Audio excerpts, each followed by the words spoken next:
Bonjour à tous et bienvenue dans cette nouvelle vidéo. Aujourd'hui, nous allons aborder les problèmes sur les fractions. Je sais que déjà, les problèmes en mathématiques, c'est compliqué, mais alors, en plus, si on rajoute les fractions, double difficulté pour les élèves. Donc, bienvenue à tous, je me présente rapidement, je suis Gwendoline Flèche, je suis professeure de mathématiques depuis 19 ans et depuis 2 ans et demi, 4 ans que j'ai ouvert mon entreprise de cours particuliers, mais j'étais à moitié dans l'éducation nationale et à moitié je travaillais pour mon entreprise. Maintenant, je suis à temps plein sur les cours particuliers. J'ai même récemment cette année créé également une société où je vends mes petites créations. Vous pouvez trouver des vidéos sur YouTube ou alors si vous me suivez sur Facebook, puisque j'ai aussi une page Facebook, pardon. Le lien est en barre de description. Si vous ne me connaissez pas, n'hésitez pas à aller cliquer. Rejoignez-moi. Je partage aussi tous mes trucs et astuces pour aider les élèves. Donc soit les enfants 10, puisque je me suis spécialisée pour les enfants 10 ayant un enfant 10, mais pas seulement pour tous les enfants. Mes conseils sont également utiles. Donc, on va faire 2 problèmes ensemble et vous allez voir, comme d'habitude, je vais utiliser mes amis, les couleurs et des schémas. Allez, problème numéro 1. Le matin, Pierre mange 1/4 de la tablette. Le midi, il mange 2/5 de la tablette. Le soir, il mange le reste de la tablette. Quelle fraction de la tablette mange-t-il le soir? Clairement, là, c'est un problème du sens des opérations. Ça va être compliqué pour les enfants. Donc, c'est pas compliqué. C'est pas compliqué. Si, c'est un peu compliqué pour les enfants, mais ce n'est pas compliqué pour le résoudre. Il faut faire un schéma. Parce que les enfants n'ont pas le sens des opérations. Ce n'est pas inné comme ça. Et en plus, ici, il y a des fractions. Donc, ça complique vraiment les choses. Donc, on schématise. Le schéma du sens des opérations, si vous ne le connaissez pas, je mettrai également le lien en barre de description. C'est ce qu'on appelle dans notre jargon professeur le schéma en barre. Donc, il se présente toujours de la même façon. C'est un rectangle coupé en 2. Dans le haut, je vais mettre le total. Et donc, en bas, je vais décomposer en petits morceaux. Donc, le matin, 1/4 de la tablette. Donc, il a mangé matin, midi et soir. Donc, je vais couper en 3. Je ne vais pas faire 3 par égal, exprès. Donc, ici, on aura le matin. Ici, on aura le midi. Et là, on aura le soir. Vous voyez, 3 parties. À l'intérieur, je vais mettre les fractions. Donc, le matin, oui, je peux mettre 1/4, on m'a dit. Le midi, 2/5. Et le soir, le reste, je ne sais pas. Ouais. Par contre, le total, ça veut dire qu'il a mangé toute la tablette. Voilà, le soir, il mange le reste, donc il a mangé toute la tablette. La fraction qui correspond à une tablette de chocolat, c'est ça, une tablette. Ok. Donc vraiment, allez voir ma vidéo sur le sens des opérations parce que j'explique comment trouver les opérations juste avec ce schéma. Et peu importe les types de nombres, que ce soit des nombres entiers que je mets à l'intérieur, des nombres décimaux, ici des fractions, ou alors quand on sera en 4e, des nombres avec des puissances, ou au lycée des racines carrées ou des choses plus compliquées, le sens des opérations c'est celui-ci. Donc vraiment, si votre enfant a vraiment de grosses difficultés sur le sens des opérations, 1. Rassurez-vous, ce n'est pas le seul. 2. Rassurez-vous également, il existe une solution avec ce schéma. Donc là, si je reprends rapidement mes explications, je vais faire une autre couleur. Déjà, sur la ligne du bas, je reprends les traits et je les lis. Et vous voyez, je vais mettre à côté, je reprends les traits, je les lis. Ça me forme un plus. Donc déjà, ce schéma, il veut dire que si je fais 1/4 plus 2/5 plus le nombre qui me manque, je dois trouver 1. Eh bien, je vais déjà commencer par faire ce calcul, le calcul que je vois, celui-ci. Et je l'écris en dessous. 1/4 plus 2/5 égale. Et là, on a un petit problème. Alors, ici, ce problème, on peut dire qu'il est en classe de 5e, mais on peut très bien aussi le résoudre sur un niveau 4e, puisque normalement, en classe de 5e, mes dénominateurs doivent être des nombres multiples, c'est-à-dire que 5 est censé être dans la table de 4. Or, non.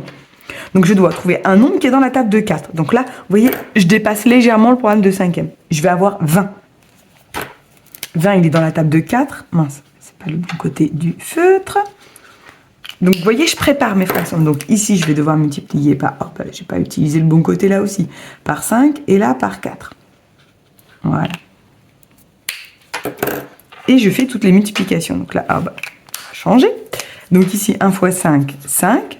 plus, il est marqué là, 2 fois 4, 8.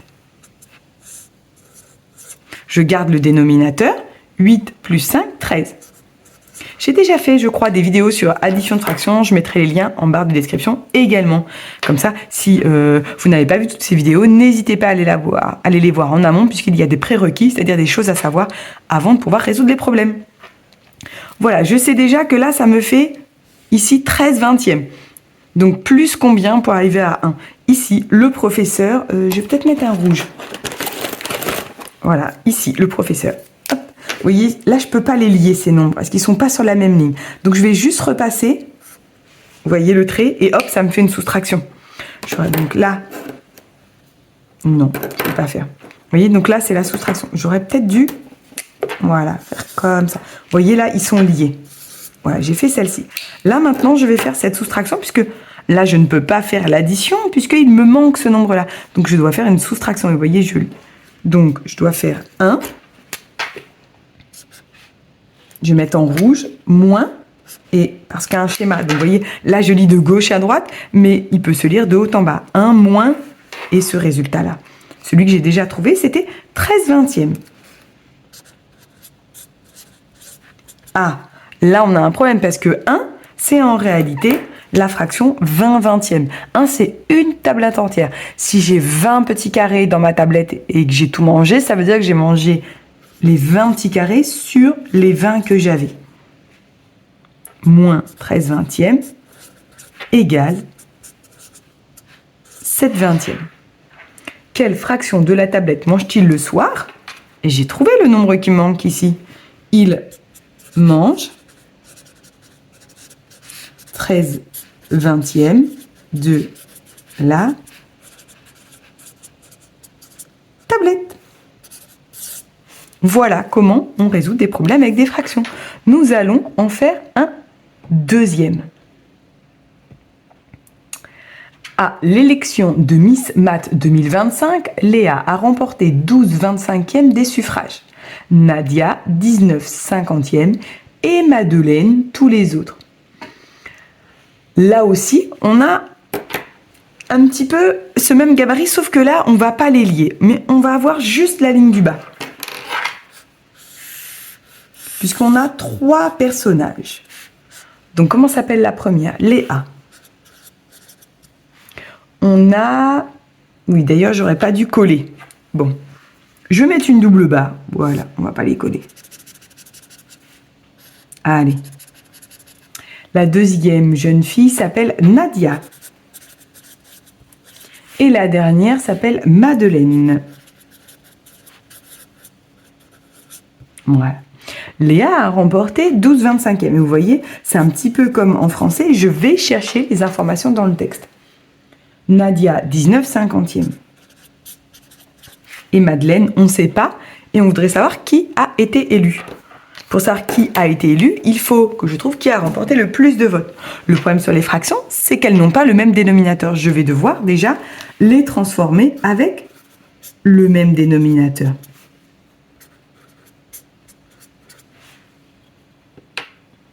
Donc ici, on va déjà faire ces 2 premières fractions. Et on va essayer de comprendre pour le reste, Madeleine, tous les autres. D'accord, on verra. Oui, le reste, c'est ça.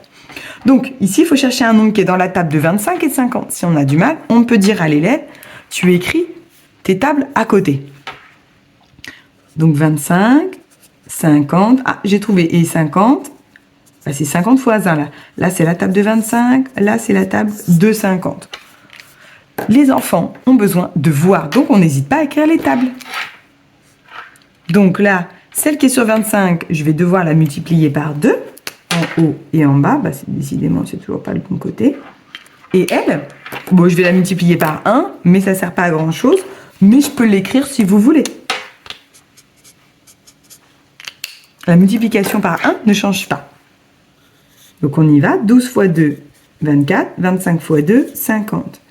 Et ici, 19 fois 1, 19, 50 fois 1, 50. Vous voyez, la multiplication par 1 ne change pas. C'est pour ça que c'est ridicule, mais si l'enfant veut le mettre, il n'y a pas de souci, au contraire. Bon, ça veut dire que Léa, elle a obtenu 24 votes sur les 50, ça veut dire ça. 24 votes sur 50 votes. Nadia, elle a obtenu 19 votes sur 50 votes. Et donc Madeleine, le reste, il est là le problème. Ah, le reste. Donc là, ça veut bien dire quand même qu'il faut que je fasse des calculs. Et donc si on avait 50 votes, on en a eu 24 pour Léa, 19, donc on peut déjà faire, vous voyez, 24 plus 19. Et je vais voir combien il me manque pour aller à 50. On peut très bien rajouter, vous voyez, la ligne du haut et mettre, par exemple, 50 sur 50. Et donc là, on fait comme tout à l'heure. Vous voyez, là, je peux lier comme ça. Je vais faire comme ça. Et ici, pour avoir celui du bas, j'ai la barre ici. D'ailleurs, pour être logique, j'aurais pu la mettre ici, d'ailleurs. Effectivement, regardez. Je vais la mettre bien ici pour dire que ça paraît logique. Enfin, ça paraît logique. On a tous notre propre logique.